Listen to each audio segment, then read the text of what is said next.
What is up guys, Karma Medic here and welcome back to another dose. If you're new to the channel, hi, my name is Nasser and I'm now a third year medical student studying at King's College London. Today's video is all about why I study in 4-hour blocks. And I'm not talking about 4 hours of half studying, a little bit of procrastinating and chilling here and there. I'm talking about 4 hours of productive, efficient studying in a row. Now usually when people find out that I study in 4-hour blocks as opposed to 25 minutes or 1 hour, 2 hour, even 3-hour blocks, most of them tell me that's not possible. There's no way you can stay focused for that long. You probably aren't efficient. You're probably wandering in your mind and things like that. But honestly, I genuinely study for 4 hours in a row and I'm motivated and I'm productive and I'm efficient, and I'm going to explain all of that in today's video. I'm going to explain two things. One, why I study in 4-hour blocks, and two, how I study in 4-hour blocks. So let's tackle the why first. When I sit down at my desk over here or in the library in order to study, what is my goal? My goal is to complete as much work as possible, to be as productive and as efficient as possible. Now me personally, when I get into the zone for studying, I don't want to leave that zone. I don't want to get up, I don't want to procrastinate, I don't want to change what it is that I'm doing, because I've already done the most difficult part of sitting down to study, which is to get into the studying mood and zone. And the more breaks that I take or reasons I give myself to get up and off of my desk, that's another opportunity for me to have to get back into the studying zone, which I don't want to do. So generally speaking, when I'm studying for exams, I do 2 4-hour blocks in my day from 9 till 1 and from 3 till 7, and that way I only have to enter the studying mood 2 times, once at 9 a.m. and once at 1 p.m. Now this is the main reason that I personally don't use the Pomodoro timer, because every 25 minutes it's basically giving me an excuse and encouraging me to check my phone or to chill or to get up off my desk or whatever, which is inevitably going to lead to me procrastinating and doing something for longer than just 5 minutes. One thing that I really like about my method of doing 2 4-hour blocks in my day is that I'm done pretty much all the work that I need to do by 7 p.m. Now imagine doing 8 hours of productive and useful work and also being done by 7 p.m. That leaves so much free time in order for you to do anything else that you want. That can be exercise, socializing with friends, playing video games, making YouTube videos, or basically anything. You just give yourself a lot of free time and still do lots and lots of work during the day. Now I understand obviously different studying techniques and timetables and schedules and whatever work for different people. I'm just saying, as far as maximizing efficiency, if you condense all of the work that you have to do into the beginning part of the day, that leaves a lot of hours at the end of the day for you to do whatever you want. Alright, I think I've preached long enough now about why I really like my 4-hour block method.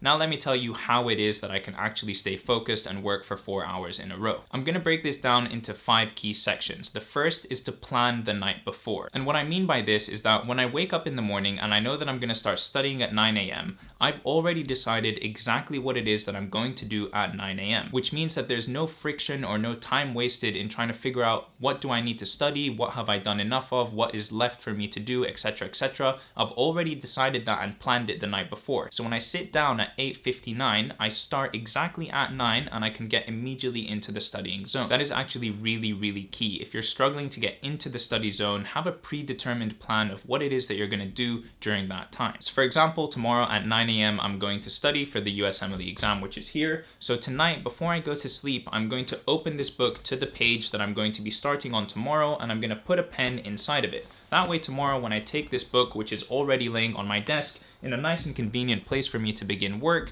I can literally flip open to the page of exactly where I'm going to start. On top of that, you can see on my desktop over here that I'm already going to go down to the video that I'm going to watch tomorrow morning. I'm going to open it and it's going to be ready, just waiting for me to sit down, hit play, and begin work. Section number 2, don't give yourself a reason to get up and away from your desk. Before I start work at 9 a.m., I've already made my cup of coffee, I've gotten a couple of snacks, and I've organized everything around me that I will possibly need in the next 4 hours so that I can minimize the amount of times that I need to get up and out of my chair. The reason that I do this is because every time you get up and out of your chair, you're giving yourself opportunity for distraction and reason for procrastination. For example, if I go to the kitchen, I'll make myself a snack or a drink, I'll knock on my sister's door and ask her what's going on, let's have a chat.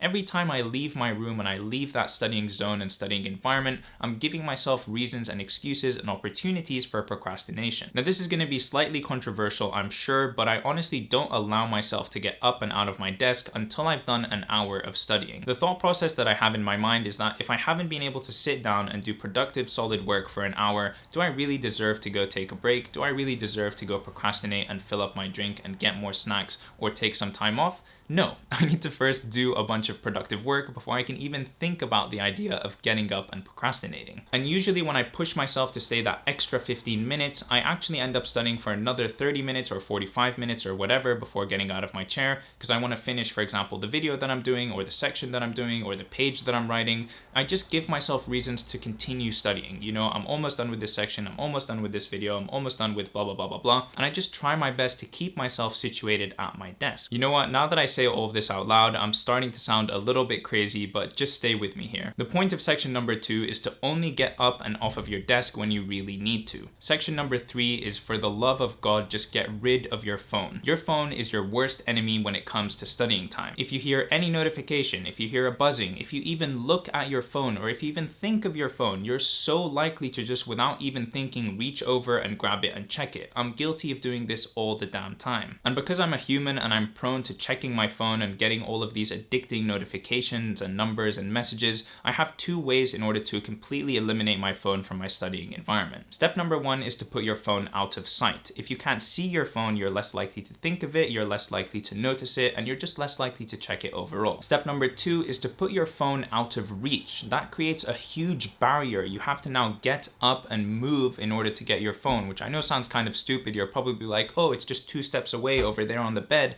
But the truth is, when you're sitting down, any extra effort or friction you give yourself in order to go check your phone, you're gonna do it less often. Wow, I've been talking a lot this video. Alright, section number 4 is about giving yourself rewards while you're studying. Genuinely, no joke, probably what gets me through studying sessions the most is the idea of rewarding myself with either something to drink or something to eat, or going out with my friends, or playing video games or whatever. Just having these rewards that I make for myself that I can only unlock once I've done a certain amount of studying. So for example, like I mentioned before, I literally don't allow myself to go get a refill of my coffee or brew a tea or anything like that until I've done at least an hour of studying. It's just now an ingrained rule in my head, like, dude, you're not gonna have coffee or more tea unless you do more work, so you better get that done first if that's what you want to do. My mentality when it comes to doing 4-hour blocks is very simple. If I work from 0 till 2 hours, well then all I have to do is do the exact same thing that I just did one more time and I'll be done with my 4-hour block. It's the same thing like when I go for a 10K run. If I run 5 kilometers in one direction away from my house, well then I kind of have to run the other 5 kilometers in the opposite direction to get back home. And that way when I sit down for a 4-hour block of studying, really all I need to focus on is getting through the next 2 hours, because once I've done 2 hours, well then I just have to repeat what I've already done and I'll be done with 4 hours. I know it sounds really simple and it sounds kind of stupid, and you guys probably think I'm crazy right now, but if I just do 2 hours of studying, then I can repeat what I've done and then I've reached my goal. Okay, and the 5th and final section is about setting standards for yourself. For me personally, once I've done a 4-hour block of studying, I know that that is something that I am now capable of. And so next time I come to studying, if I study for 3 hours or 2 hours, then I'm like, well, this isn't really as best as I can do. This isn't pushing myself to my maximum efficiency or capacity. I've done a 4-hour block before. That means that I'm capable of doing it again. And I keep up that standard and I keep studying 4-hour blocks because I know that I can reach that level of capacity and productivity. It's the same thing like once I've done a 10-kilometer run, I know that I'm capable of running 10 kilometers. And so I keep running 10 kilometers every time because now that's my new baseline. That's what I'm capable of achieving. I don't like to give myself excuses or reasons to do something at a lesser level than what I've done before. I feel like I've done it once, I'm capable of doing that, and so I can keep up that standard. Now obviously you can probably see with the slippery slope that comes along with this line of thinking, I'm not crazy, I'm not a robot. I obviously have times when I can't study for 4 hours. If I follow everything that I'm saying about 80% of the time, then I'm doing a fantastic job, because the other 20% is just real life. Things happen, things come up, you need to change and you need to be flexible. But this is my line of thinking, this is my philosophy, and this is what I try to upkeep as much as I possibly can. Okay, and that is it. I hope you guys have found this video useful. I hope you've enjoyed it, and if you did, please do leave a like on this video and subscribe to my channel to see more content from me in the future. If you have any tips for how you like to study or know something that works very well for you and would like to share it with the rest of the community, please do so in a comment down below. I love reading and replying to all of your comments. And that is it for me. I will see you guys in the next video. Peace.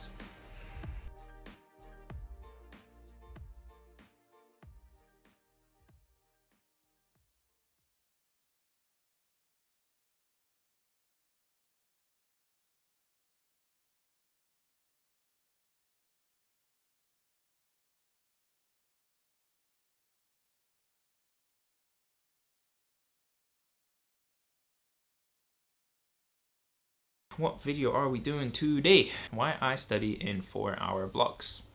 Let's go.